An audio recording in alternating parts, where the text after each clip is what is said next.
สบายดีทุกคนมื้อนี้ยินดีต้อนรับสองน้องนาสาวลาวเด้อ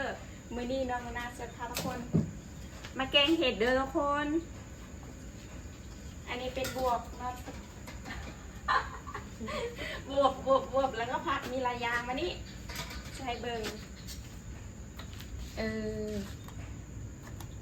มันจะอันนี้บ่เนี่ยทุกคนอันนี้เป็นเห็ดมาจับเองนะมีเด้อทุกคนมีเห็ดบานเฮาเขาเอิ้นว่าเห็ดหยังเฮ้ยเห็ดหัวหนูครับทุกคนหัวหนูอันนี้เป็นบวบอันนี้จะเป็นเห็ดอีหยังหน้านี่นะเห็ดนางฟ้าโมเมนต์อันนี้เห็ดนางฟ้าเห็ดอีหยังล้างเลยล้างเห็ด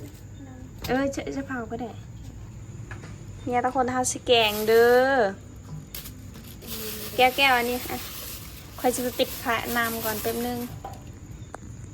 เมนูมื้อนี้เป็นตะกินเด้อทุกคนอันนี้ก็จะเอิญผักอีหยังกับบุหูเนาะผักอีหยังคือเอิญเด้อคนไทยก็จะผัดเนาะแต่เฮาจะแกงเอาแสบบวบจะใส่หมดบอกว่าใส่หมดก็ได้เลยมันบ่แสบทุกคนเดี๋ยวน้องนาจะเฮ็ดกับข้าวกันเด้อฝากติดตามเลยเด้อทุกคนไม่อยากเรียน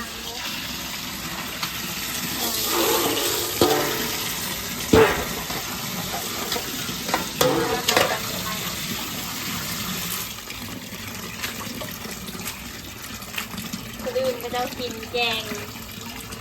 กินหมูกระทะเอาแกงเห็ด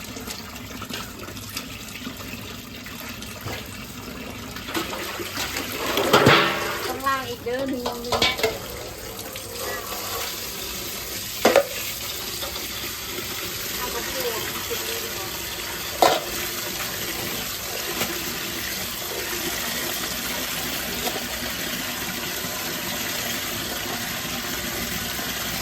เหมือนเห็ดอันนั้นเลยเหมือนเห็ดบางเฮาเลยเนาะ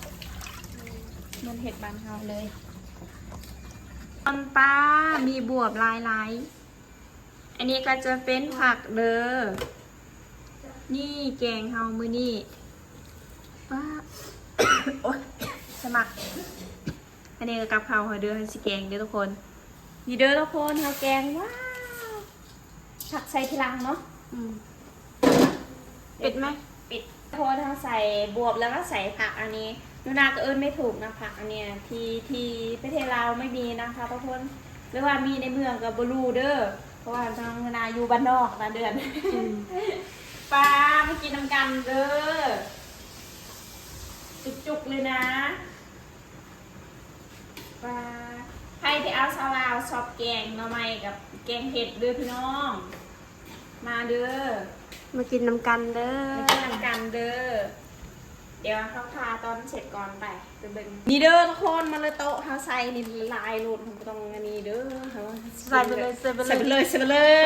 มาเลยกินเป็นนัวลายโหลดกินเห็ดพมหล่นให้พมหล่น